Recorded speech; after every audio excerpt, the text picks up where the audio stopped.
palabra es una lámpara a mis pies y una luz que alumbra mi ser.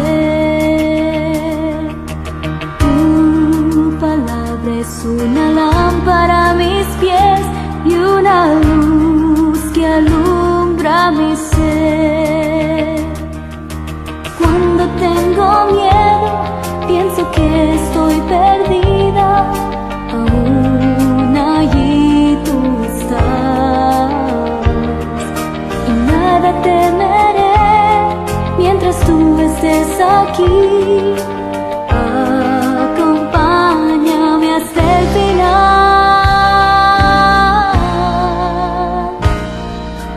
Tu palabra es una lámpara a mis pies y una luz que alumbra mi ser.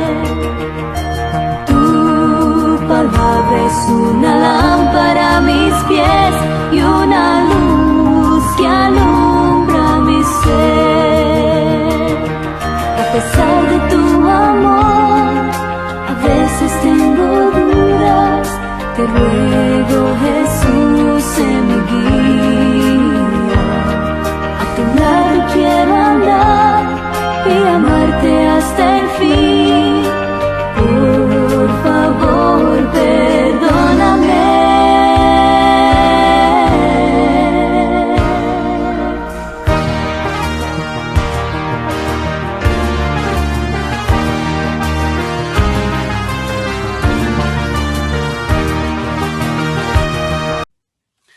Que el Señor les bendiga.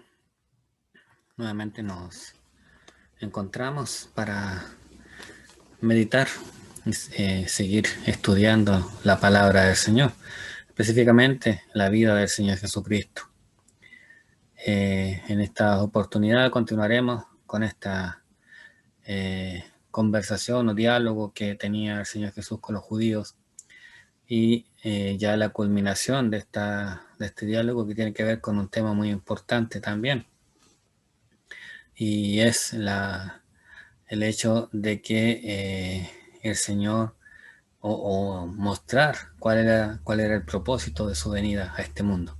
Así que vamos a meditar en estos pasajes del capítulo 6 del Evangelio de Juan, en los últimos versículos de este capítulo, y poder meditar en lo que el Señor le enseñó a través de esta palabra. Vamos a orar al Señor y ya disponernos para meditar en su palabra. Padre, bendecimos su nombre, Señor. Expresamos toda nuestra adoración, nuestra alabanza, nuestra gratitud, y queremos, Señor, disponernos para escuchar su voz, para meditar en su palabra, extraer de ella una enseñanza para nuestras vidas. Gracias, bendito Dios, por lo que usted, Señor, nos entrega, tus bendiciones, por su misericordia, por su amor. Le bendecimos, Padre, en el nombre de su Hijo amado Jesucristo. Amén. Bien, vamos a pasar al pasaje que vamos a estar viendo en esta oportunidad. Hoy vamos a ver los últimos versículos del capítulo 6 de Juan, versículos 47 al 71. Así que vamos a pasar a leer este pasaje de la palabra del Señor. De cierto os digo, el que cree en mí tiene vida eterna. Yo soy el pan de vida, y vuestros padres comieron el maná en el desierto y murieron. Este es el pan que desciende del cielo, para que el que de él come no muera. Yo soy el pan vivo que descendió del cielo. Si alguno comiere de este pan, vivirá para siempre. Y el pan que yo daré es mi carne, la cual yo daré por la vida del mundo. Entonces los judíos contendían entre sí, diciendo, ¿cómo puede éste darnos a comer su carne? Y Jesús les dijo, de cierto os digo, si no coméis la carne del Hijo del Hombre y bebéis su sangre, no tenéis vida en vosotros. El que come mi carne y bebe mi sangre, tiene vida eterna, y yo le resucitaré en el día postrero. Porque mi carne es verdadera comida y mi sangre es verdadera bebida. El que come mi carne y bebe mi sangre, en mí permanece y yo en él. Como me envió el Padre viviente y yo vivo por el Padre, asimismo el que me come, él también vivirá por mí. Este es el pan que descendió del cielo. No como vuestros padres comieron el maná y murieron.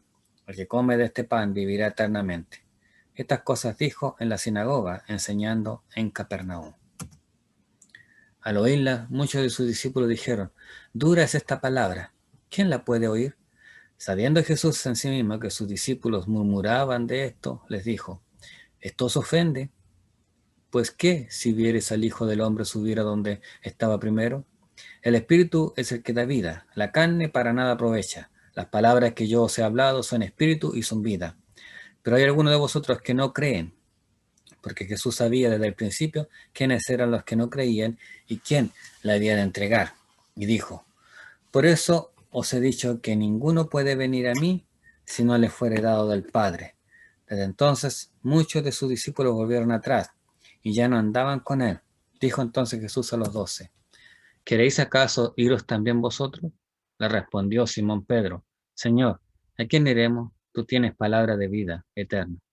Y nosotros hemos creído y conocemos que tú eres el Cristo, el Hijo del Dios viviente. Jesús le respondió: ¿no os he escogido yo a vosotros los 12 y uno de vosotros el diablo? Hablaba de Judas Iscariote, hijo de Simón, porque este era el que le iba a entregar y era uno de los 12. En el estudio anterior consideramos la primera parte de la respuesta que el Señor Jesús le dio a la afirmación que habían hecho los judíos. Nuestros padres comieron el maná en el desierto, como está escrito: pan del cielo les dio a comer. Versículo 31. Y ahí vimos que el maná que los padres de los judíos habían recibido del cielo solo era un símbolo del verdadero pan del cielo, que en este caso el Señor estaba mostrando y diciendo que Él era. Que este pan del cielo no era otro sino su propio Hijo, el Señor Jesucristo.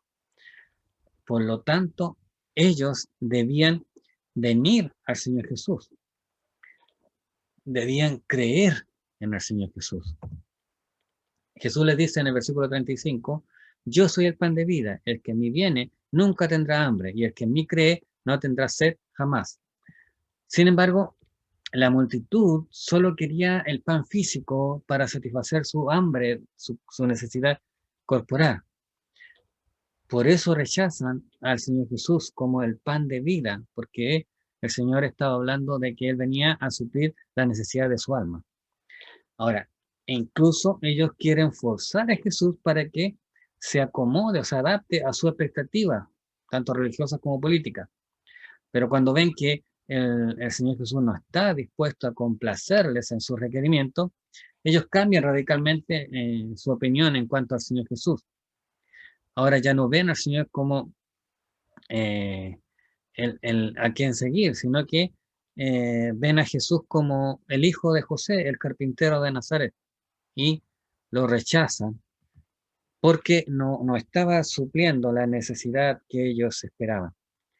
A pesar de toda la evidencia que el Señor había presentado ante ellos, ellos se niegan a creer en Él como el Hijo de Dios, el enviado de Dios a este mundo. Y al comenzar este último versículo, vemos que el Señor reitera nuevamente esta respuesta, esta afirmación acerca del pan que recibieron sus padres. Ahora, si antes Él se había identificado como el verdadero pan del cielo, ahora va a ir más allá en la necesidad de que ellos tenían que comer este pan para tener vida eterna. Ahora, Él va a ir un poco más allá. Ellos, les dice el Señor Jesús, así como sus padres habían recibido el pan del cielo y lo habían comido, ellos también tenían que recibirle a Él como el pan del cielo y hacerlo parte de su vida, hacerlo activo en su vida, para que así ellos pudiesen tener vida eterna. De lo contrario, no iban a tener vida eterna. El Señor Jesús dice: yo, nuevamente, yo soy el pan vivo que descendió del cielo. Si alguno comiera este pan, vivirá para siempre. Ahora, lo primero que Jesús enfatiza es la necesidad de comer el pan. No le servía de nada tener el pan, sino que ellos tenían que comer el pan. Si querían saciar su necesidad espiritual, ellos tenían que estar dispuestos a aceptar al Señor y hacerlo parte activa de su vida. De la misma manera, hoy en día, para que nosotros podamos también alcanzar la vida eterna, es necesario que tomemos al Señor, lo recibamos en nuestro corazón y Él sea parte activa de nuestra vida, que sea el que gobierna, el que alimenta nuestra vida espiritual, con su palabra, por supuesto. Como ya explicamos anteriormente, ya hablamos de esto anteriormente, el Señor no se estaba refiriendo al mantenimiento de la vida física, a satisfacer el hambre material. Él estaba hablando de la vida eterna, de satisfacer esa necesidad espiritual que hay en cada ser humano. Ahora, debemos marcar que hay diferencia entre los efectos que el maná produjo en los padres y el que experimentaría en ellos si comían de este pan. Era evidente. El maná había solo suplido esa necesidad diaria de sus padres. Cada día ellos tenían el maná y con eso se alimentaban, pero el otro día volvían a tener hambre. Ahora, el Señor está diciendo acá que aquel que le recibe a Él como el pan del cielo, aquel que le recibe a Él como el Señor de su vida, nunca más sentirá hambre espiritual, porque Él suplirá esa necesidad espiritual. Los israelitas que comieron el maná en el desierto murieron allí, mientras que Cristo prometía que quien comiera de Él viviría para siempre, tanto espiritual como físicamente, ya que dice que Él lo resucitaría en el día postrero. En el versículo 54 encontramos esto.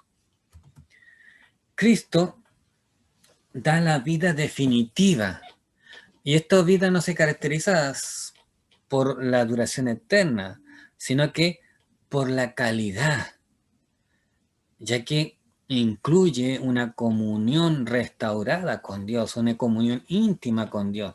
No se trata solamente de una existencia eterna sin ningún propósito, sino que además implica una comunión estrecha, una comunión cercana, una comunión profunda con el Padre.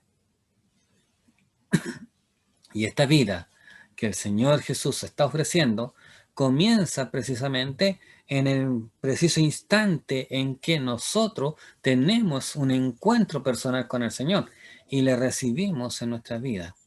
En ese momento ya nosotros entramos a esa vida eterna y no es algo que recibiremos en el futuro, sino que en el preciso instante en que nosotros aceptamos y tenemos ese encuentro con el Señor, pasamos a tener vida eterna. El que come mi carne, dijo el Señor Jesús, y bebe mi sangre, tiene vida eterna. Y esta afirmación es una afirmación que provoca una gran controversia en los oyentes del Señor Jesús. Para ellos los dejó sorprendidos. Para ellos era algo ilógico lo que Jesús estaba diciendo. El que come mi carne y bebe mi sangre tiene vida eterna. Desde este momento ya Jesús nos está refiriendo a sí mismo como solamente el pan de vida, sino que ahora está hablando de su carne y de su sangre, invitando a todos los creyentes, a todos los que están ahí, a que puedan comer y beber de su carne y de su sangre. Evidentemente, esto provoca un rechazo en los judíos. ¿Cómo podían ellos entender lo que el Señor Jesús estaba diciendo? ¿Cómo debían entender esta invitación que el Señor les estaba haciendo a comer su cuerpo y beber su sangre? Jesús había afirmado su procedencia celestial y divina. Dice, yo soy el pan vivo que descendió del cielo. Sin embargo, para que su venida a este mundo fuera eficaz y pudiera salvar a los pecadores, era necesario que Él muriera en el lugar de los pecadores. Por eso añadió, y el pan que yo daré es mi carne, la cual yo daré por la vida del mundo. Versículo 51. No bastaba solamente con que el pan estuviera, sino que ese pan debía cumplir o debía ser usado para lo cual fue hecho. El Señor Jesús debía venir a este mundo, pero no bastaba solo con que viniera, sino que tenía que cumplir ese propósito para el cual Él había venido. La figura del pan resultaba muy apropiada para ilustrar la fe y relacionarla con el acto de comer. Pero esto no lograba explicar la necesidad de la muerte del Hijo en sustitución de los pecadores.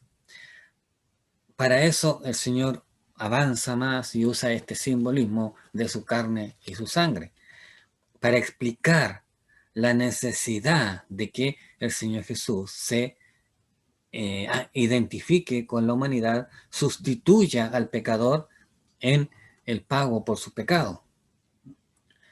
Por eso que el Señor desde aquí habla de su carne y de su sangre. Al ser presentados por separado,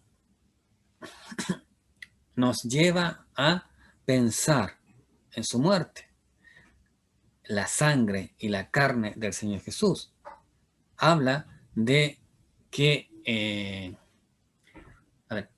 es algo que tenemos o que tendríamos en el momento de que el Señor Jesús muera. Era necesario que Él muriera para que se pudiese tener la carne y la sangre del Señor Jesús. Entonces, eso estaba hablando de su muerte.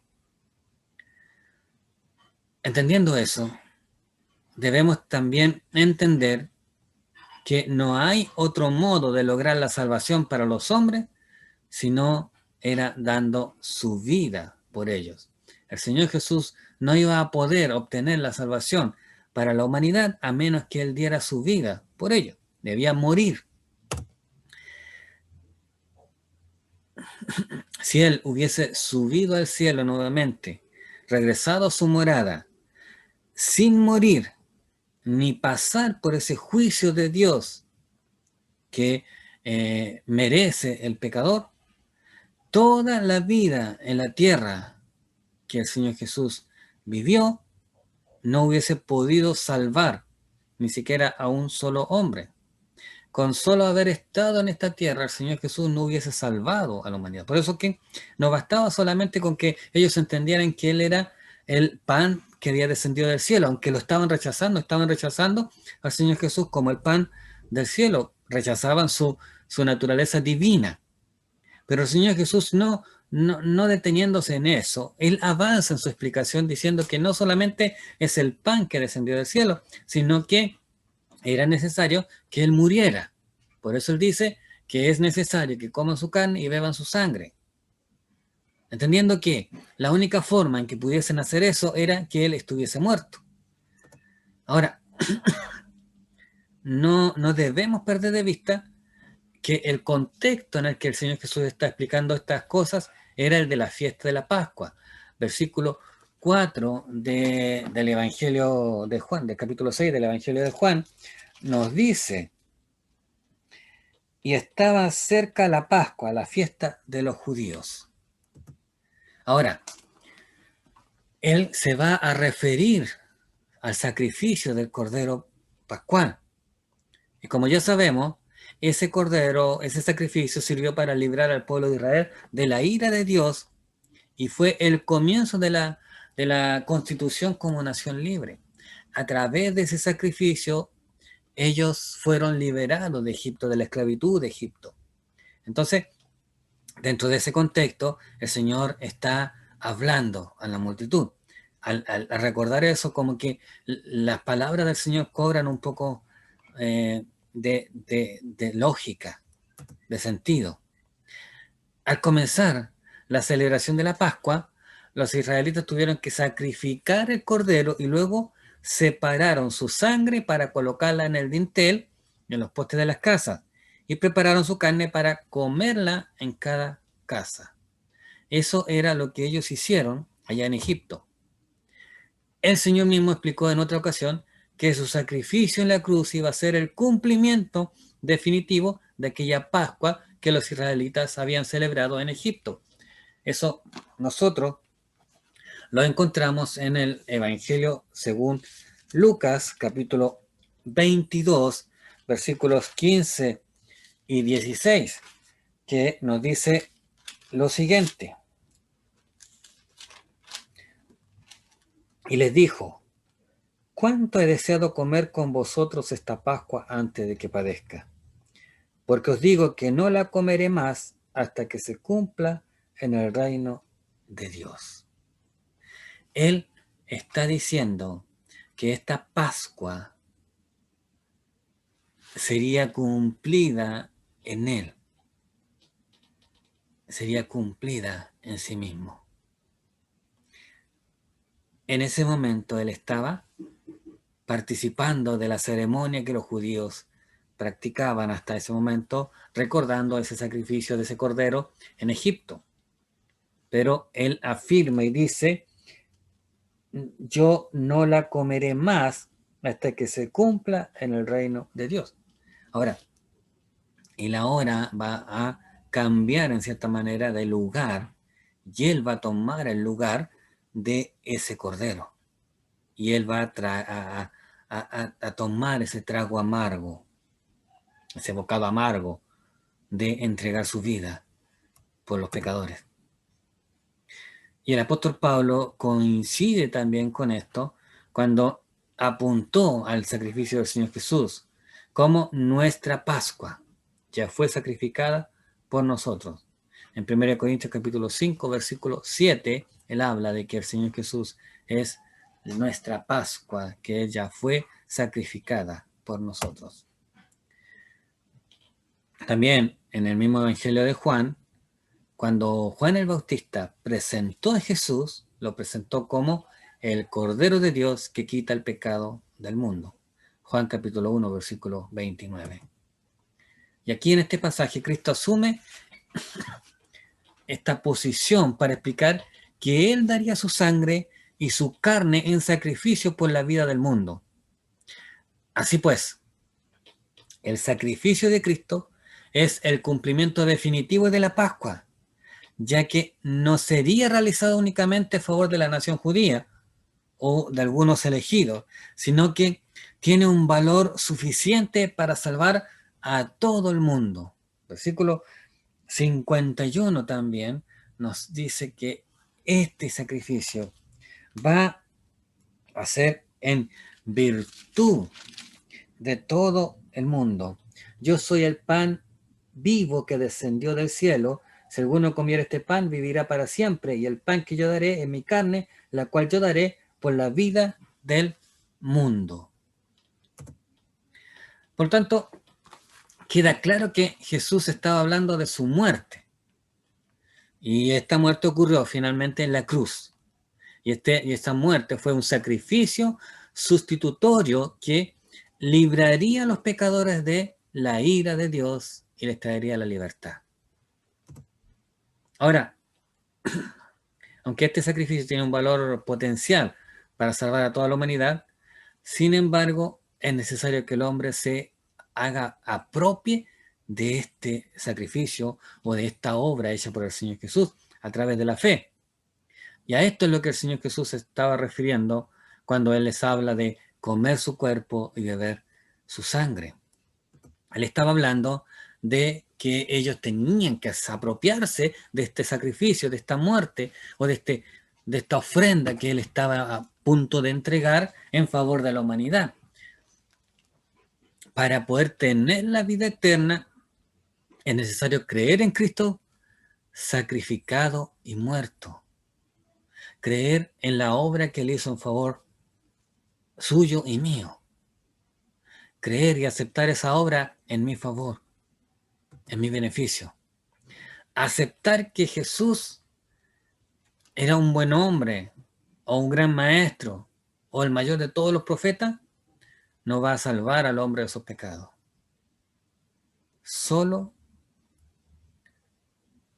podremos ser unidos a Dios por medio de la fe en el sacrificio en la cruz del Calvario que hizo el Señor por nosotros. Ese sacrificio es la única forma en la que el hombre puede salvarse. El Señor Jesús dijo, si no coméis la carne del Hijo del Hombre y bebéis su sangre, no tenéis vida en vosotros. Versículo 53.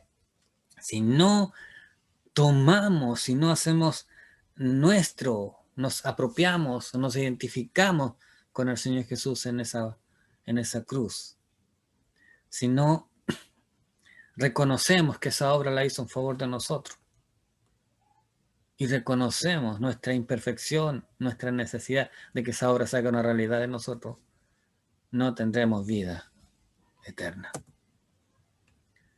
No hay ninguna otra alternativa, no hay otro camino, no hay otra forma en la cual nosotros podamos alcanzar la salvación y la vida eterna. Esa muerte del Señor Jesús en la cruz es la única base que nos da esperanza y nos garantiza la vida eterna. Toda otra creencia va a dejar al hombre en su estado de perdición eterna. La vida que el Padre nos ha ofrecido solo nos llega a través de su Hijo. Nunca podremos tener esta vida si no es a través del Hijo. Esta vida nos llega a nosotros a través del Señor Jesucristo. Versículo 57 de Juan 6. Como me envió el Padre viviente, y yo vivo por el Padre, asimismo el que me come, él también vivirá por mí. Notemos también que en esta ilustración que el Señor Jesús usa de comer y beber, nos sirve también para enfatizar ese grado de intimidad que se establece en esta relación entre Dios y nosotros.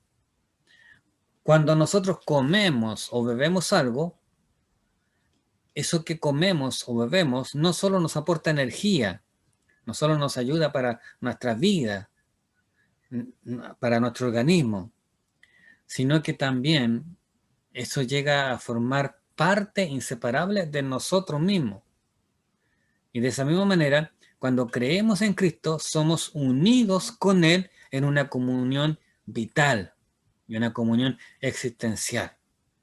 Del mismo modo que Él está unido al Padre, Él nos une a nosotros, al Padre, a través de Él. Entonces, entendemos que si en los versículos anteriores el Señor había mostrado a través de esta ilustración, de este ejemplo, de que solo por medio de Él como el pan que descendió del cielo y recibirle como tal, nosotros podríamos alcanzar vida eterna. Ahora Él complementa esa enseñanza con esta referencia a su carne y su sangre para añadir que es imprescindible creer en su sacrificio en la cruz para poder disfrutar de la vida eterna. Cuando Él decía, yo soy el pan que descendió del cielo, Él estaba diciendo que yo tenía, y todos nosotros teníamos que aceptar que Él era el enviado de Dios, el Hijo de Dios, el pan enviado de Dios para salvación. Pero no solo basta con reconocerle a Él como el pan que descendió del cielo, sino que dice que era necesario que nosotros podamos tomarle a Él y hacerle parte de nuestras vidas, que Él sea unido a nosotros o nosotros ser unidos a Él, para que a través de eso podamos también estar unidos al Padre y así tener vida eterna. Todo esto desagradó a los judíos que estaban escuchando a Jesús. Si ya antes se habían negado a aceptar el origen divino del Señor Jesús, ahora mostraban una mayor resistencia a creer en un Cristo muerto.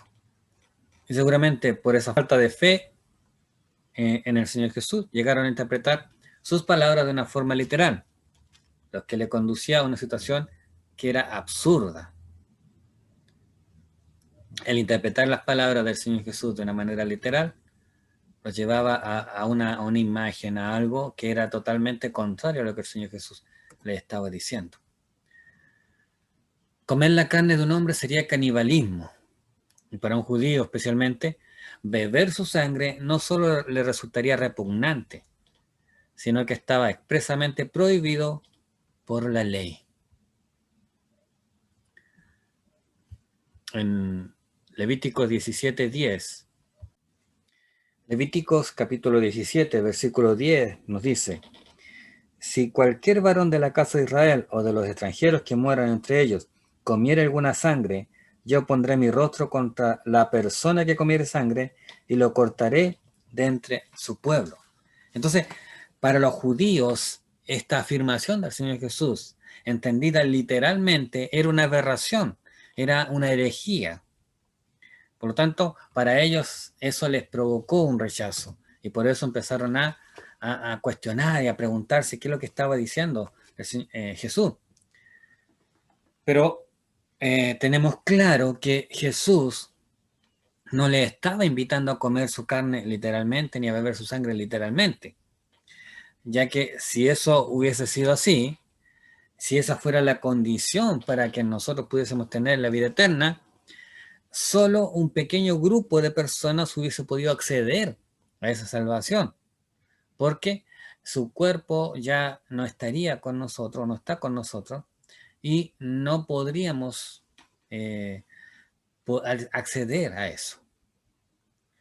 Pero nada en lo que el Señor Jesús dijo, en la forma de hablar del Señor Jesús, o lo que Él mencionó, nos hace pensar que lo que Él estaba diciendo era literal. De hecho, ellos ya tendrían que haber estado acostumbrados a entender las cosas que Jesús decía de una manera espiritual, ya que muchas veces el Señor Jesús habló de esa manera. Recordemos cuando les dijo que Él era el pan que descendió del cielo, que ellos debían comer para tener vida eterna. Esto ilustraba una necesidad de creer en Él, versículos 47 y 48. Lo mismo que en otra ocasión cuando les había invitado a beber del agua de la vida eterna. Juan 4:10, Juan 7:37. También estaba hablando en un sentido espiritual. Ahora, si nosotros perdemos de vista que el Señor estaba usando cosas materiales y necesidades físicas para ilustrar grandes verdades espirituales, nunca podremos ser capaces de poder entender correctamente estos pasajes, ya que eso precisamente fue lo que a los judíos les impidió poder entender la enseñanza de Jesús. Versículo 53 dice: entonces los judíos contendían entre sí diciendo: ¿cómo puede éste darnos a comer su carne? Entonces,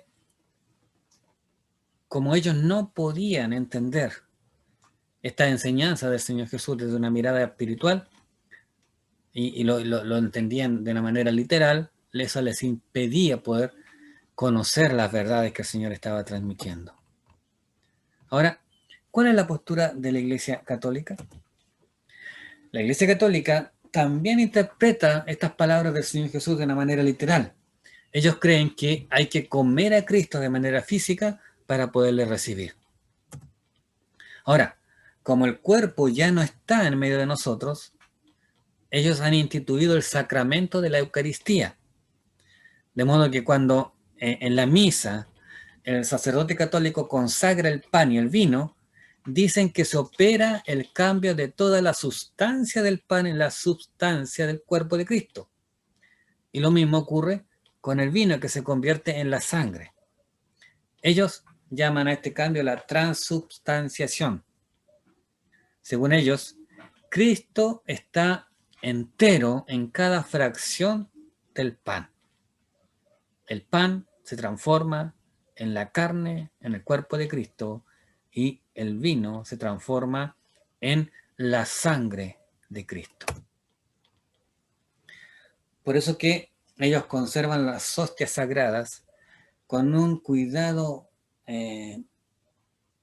muy delicado, y las presentan a los fieles con una solemnidad para que los fieles las adoren, las veneren.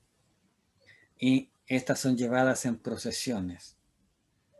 Y de hecho el sagrario que contiene es puesto en un lugar especial, digno de la iglesia, de tal forma que subraye y manifieste la verdad de la presencia real de Cristo en el Santo Sacramento. Y ellos aclaran que la presencia del verdadero cuerpo de Cristo y de la verdadera sangre de Cristo en este sacramento no puede ser conocido por los sentidos humanos. Sin embargo, afirman que al recibir la Eucaristía se produce la comunión íntima con Cristo. De tal manera que las personas no sienten ninguna diferencia, nada especial en el sabor, porque ellos afirman de que esa presencia de Cristo no es perceptible por los sentidos humanos, pero que a través de comer esta hostia y beber de la copa, ellos tienen esa comunión íntima con Cristo. Ahora, el Señor en este pasaje no está instituyendo la cena del Señor o la Eucaristía. En ningún momento. Él simplemente está usando esto como una ilustración, como un simbolismo del mensaje que Él quiere transmitir. Y como ya hemos visto, no se trata de comer y beber la sangre literalmente, sino de creer en su persona y en el sacrificio que iba a realizar en la cruz. Él simplemente estaba ilustrando la necesidad de venir a Él y creer en Él. Y esta ilustración era a través de algo que ellos podían entender perfectamente, como era el comer y el beber. Cuando Él dijo, yo soy el pan de vida, solo se trataba de una figura, un símbolo, igual que cuando Él dijo, yo soy la luz del mundo, yo soy la puerta de las ovejas, yo soy el camino y la verdad y la vida, yo soy la vid verdadera. En todos estos casos, no tiene sentido interpretar de forma literal. Es más, el Señor mismo aclaró que lo que Él quería decir era otra cosa en el versículo 63. El Espíritu es el que da vida, la carne para nada aprovecha. Las palabras que yo os he hablado son espíritu y son vida. Y eso nos lleva a entender que esta interpretación de la Iglesia Católica no surge del deseo de hacer justicia al texto, sino solamente el deseo de apropiarse de la administración de la salvación para este mundo. Notemos que, según ellos, cualquiera que quiera recibir a Cristo tendrá que recibirlo de manos de un sacerdote católico. No hay otra manera, no hay otra forma, sino a través de este sacramento.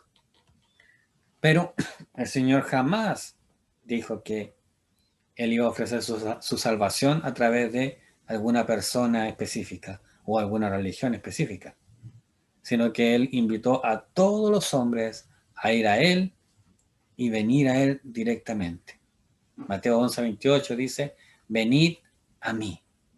La salvación no es a través de una persona o a través de una religión, sino solamente a través de Él.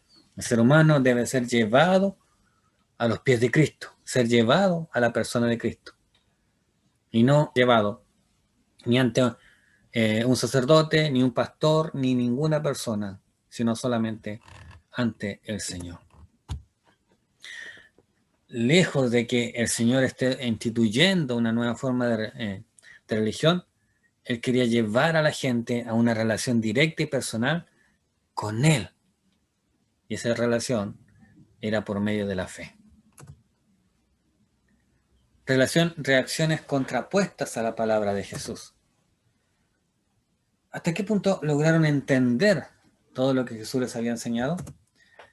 Y como hemos dicho, es evidente que muchos de ellos interpretaron las palabras del Señor Jesús de una manera literal. Y por lo tanto, ellos no lograron entender plenamente lo que el Señor les estaba enseñando. Pero lo que ellos lograron entender, lo poco que pudieran entender, les llevaba a que ellos pudieran darse cuenta de que era necesario un mayor grado de compromiso con Él. Y eso hizo que muchos de ellos tuvieran diferentes reacciones ante esta verdad. Los judíos y sus líderes en general se mostraron hostiles. Ellos desde un principio habían estado murmurando contra Jesús y le despreciaron. Los versículos 41 y 42 nos hablan de que precisamente los líderes judíos rechazaban la verdad del Señor. Y ellos cuestionaban las afirmaciones que el Señor estaba diciendo. Dice versículos 41 y 42. Murmuraban entonces de los judíos porque habían dicho, yo soy el pan que descendió del cielo.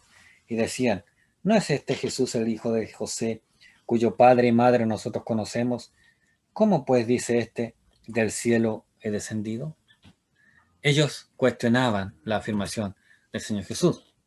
Sus discípulos, que era un grupo de seguidores que se mantenía regularmente cerca del Señor, se volvieron atrás y ya no quisieron seguir con Él.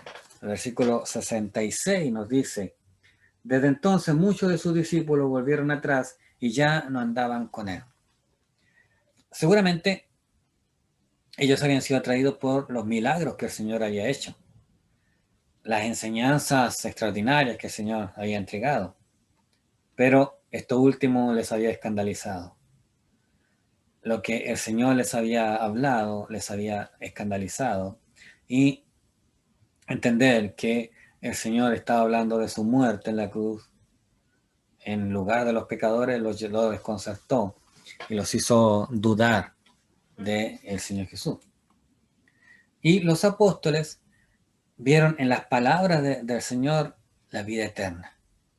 Y aunque ellos todavía no comprendían plenamente lo que el Señor había enseñado, no entendían plenamente lo que significaba el simbolismo de la cruz, aún así se quedaron con el Señor Jesús. Los versículos 68 y 69 nos dice, le respondió Simón Pedro, Señor, ¿a quién iremos? Tú tienes palabras de vida eterna.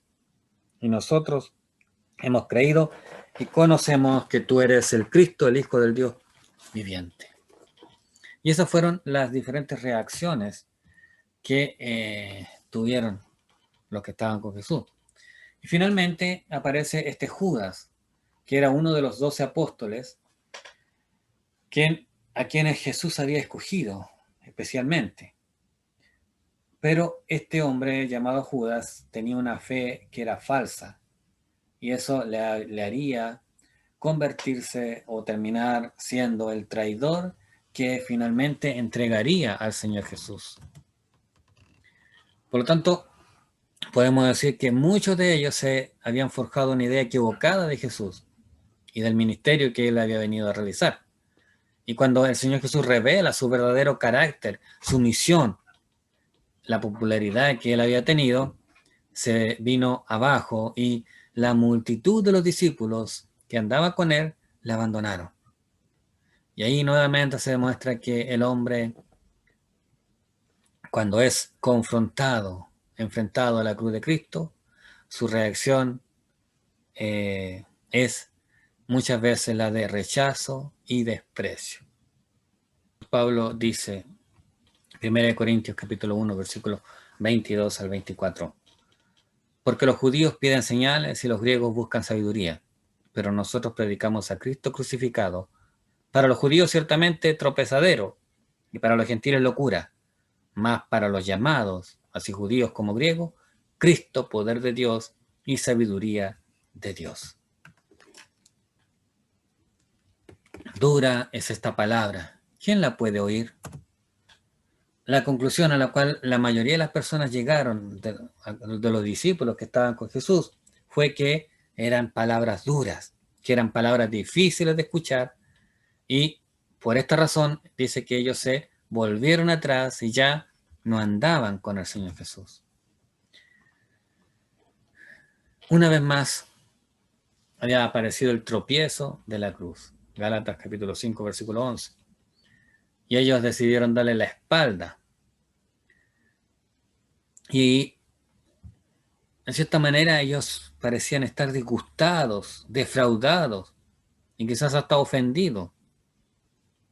Pero el verdadero problema no estaba en la palabra de Cristo, sino en la dureza y rebeldía de sus propios corazones. No era lo difícil para entender lo que el Señor estaba diciendo, sino la dureza de sus corazones, la rebeldía que había en ellos a recibir la palabra del Señor. Es asombroso que la enseñanza de la cruz produzca tal rechazo, tal escándalo. Recordemos cuando en los evangelios los discípulos llegaron a entender la verdadera identidad de Jesús. Tú eres el Cristo, el Hijo del Dios viviente. Y desde entonces, dice, comenzó Jesús a declarar a sus discípulos que le era necesario ir a Jerusalén y padecer mucho de los ancianos, de los principales sacerdotes y de los escribas, y ser muerto y resucitado el tercer día. Los evangelistas nos hablan, nos presentan la dificultad de los apóstoles para aceptar esta verdad. El Señor les dice, pues, ¿qué? Si vieres al Hijo del Hombre subir a donde estaba primero. El Señor continúa con su razonamiento y le dice, si la muerte o si mi muerte les escandaliza, ¿qué pensarían si les hablo de la ascensión de mi ascensión?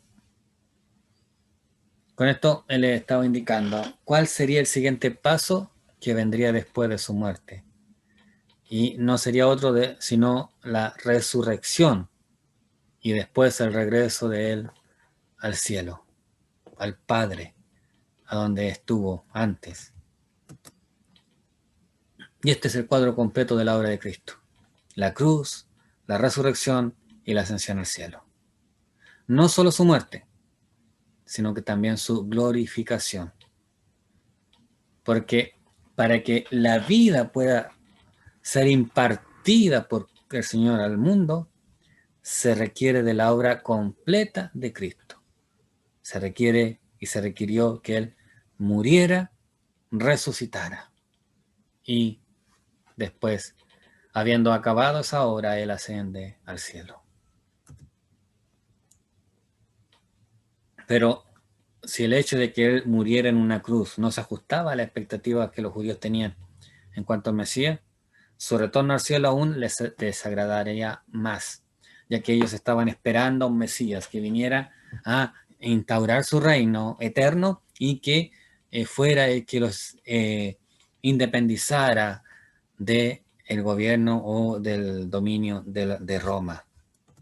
Así que cuando ellos escuchan que Jesús va a morir y después Él va a ascender al cielo, eso estaba en contra de todo lo que ellos habían pensado, de lo que se habían imaginado de Él como Mesías. Entendiendo lo que decía anteriormente, que el Mesías establecería de manera inmediata su reino en Jerusalén y que Él mismo les libraría del dominio romano. Así que ni la muerte ni tampoco la ascensión estaban dentro de los planes que ellos tenían para el Mesías. Los líderes judíos tampoco estaban dispuestos a aceptar que Jesús era hijo de Dios. Y Jesús no dejaba de hacer referencia al hecho de que Él había descendido del cielo y que se disponía a regresar allí junto al Padre. Y cuando vemos estas cosas, tenemos que admitir que hoy en día sigue siendo igual.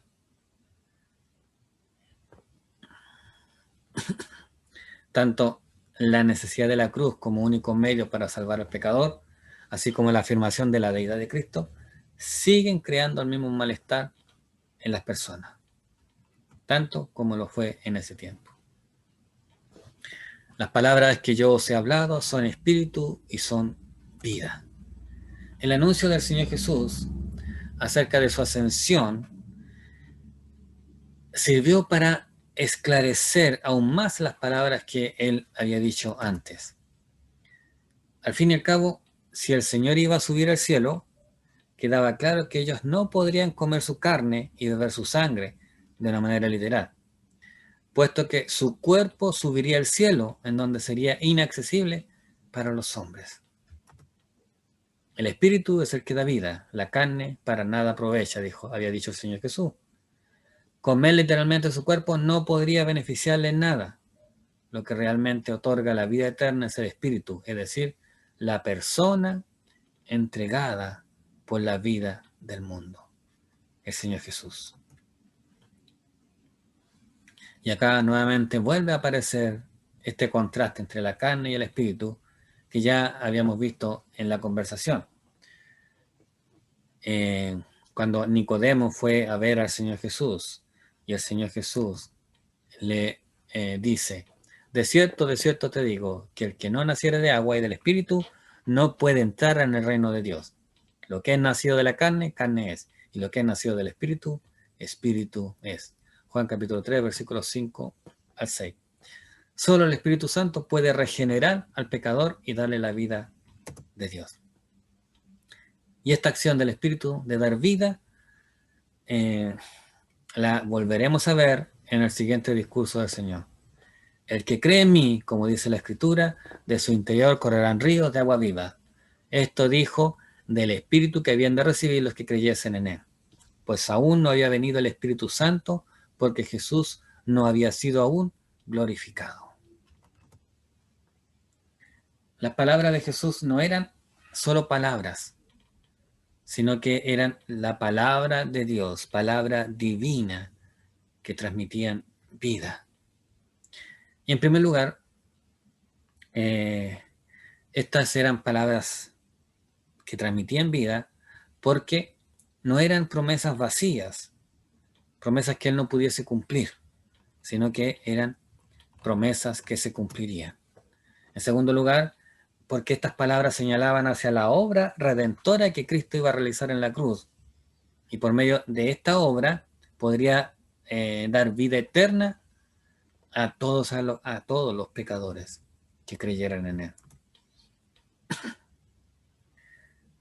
Entendemos que la ascensión de Jesús y su glorificación harían posible la actuación del Espíritu Santo en los creyentes. Ahora, el Señor no se refiere únicamente a la acción vivificadora del Espíritu, sino que dijo que este poder fluía como consecuencia de creer en las palabras que él había hablado. El apóstol Pedro también relacionó la regeneración del Espíritu Santo con la palabra, diciendo: habiendo purificado vuestras almas por la obediencia a la verdad mediante el Espíritu. 1 Pedro 1:22. En tercer lugar, la palabra del Señor tenían el soplo de la inspiración divina. La palabra de Jesús son la palabra de Dios.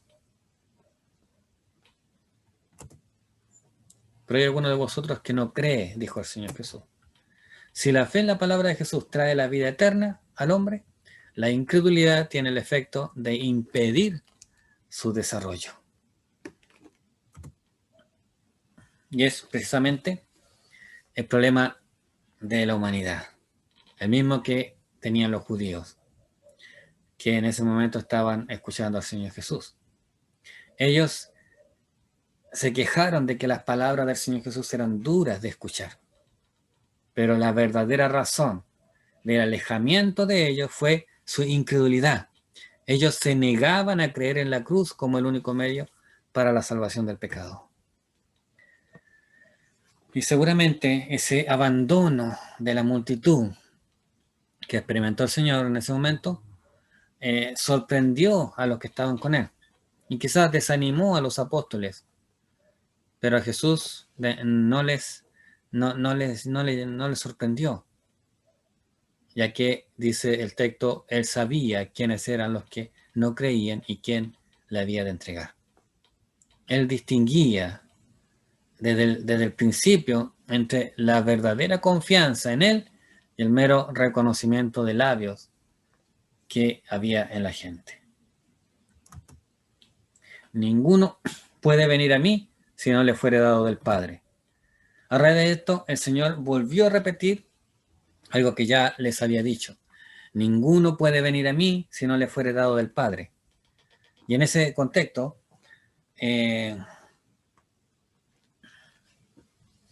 entendemos que ellos no podían creer en el Señor Jesús debido a que no eran parte de ese grupo selecto que Dios había elegido. Ellos rechazaban a Jesús, rechazaban al Señor Jesús porque no creían en el Padre. Porque si hubiesen creído en el Padre, también hubiesen creído en Él.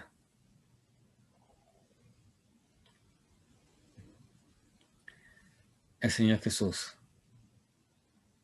les había dado todas las posibilidades y la enseñanza para que ellos pudiesen creer. Pero ellos no creían. ¿Por qué? Por su rebeldía, por la dureza de su corazón, su rechazo al Padre y a Jesús. Se entiende entonces que la enseñanza de Cristo que ellos estaban escuchando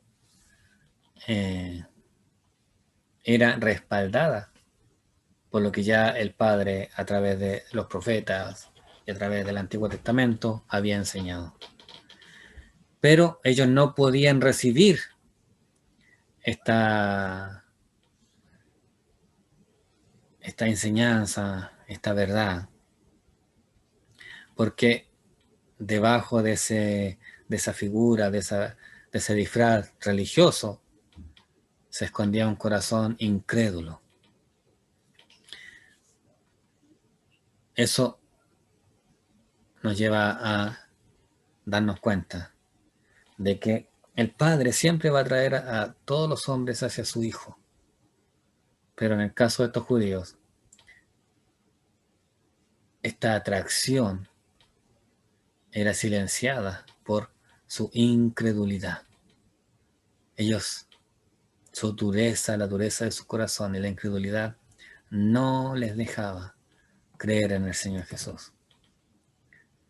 Desde entonces muchos de sus discípulos volvieron atrás.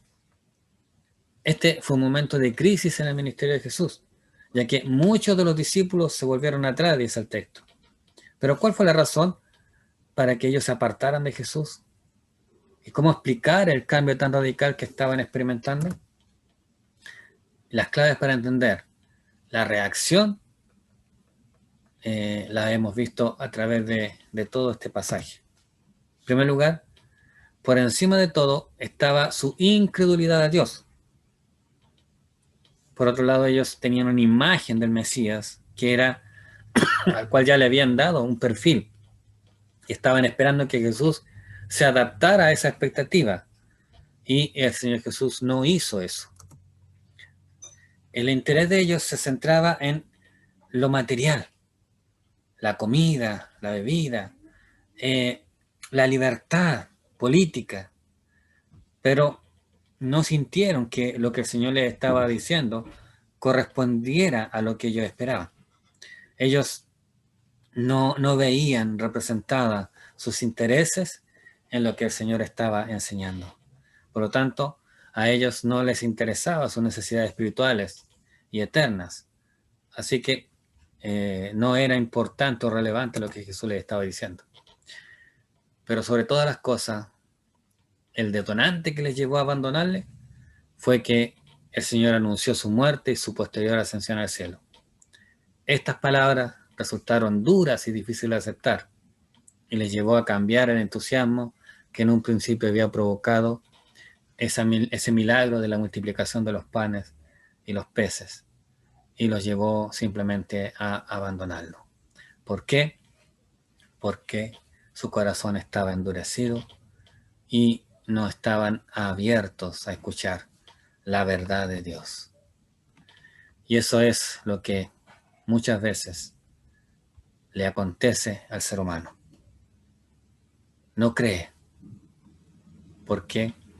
Porque el mensaje no suple sus necesidades, no suple sus expectativas. Porque espera que Dios le conceda lo que ellos quieren y no lo que necesitan. Hoy hasta aquí vamos a quedar. Si Dios así lo permite, la próxima semana culminaremos con este pasaje. Mientras tanto, que el Señor les bendiga, que el Señor les guíe y que podamos seguir meditando en su palabra y Él siga hablando a nuestras vidas a través de ella. Muchas bendiciones. A tu lado quiero andar y amarte hasta el fin. Por favor, perdóname. Tu palabra es una lámpara a mis pies y una luz que alumbra mi ser.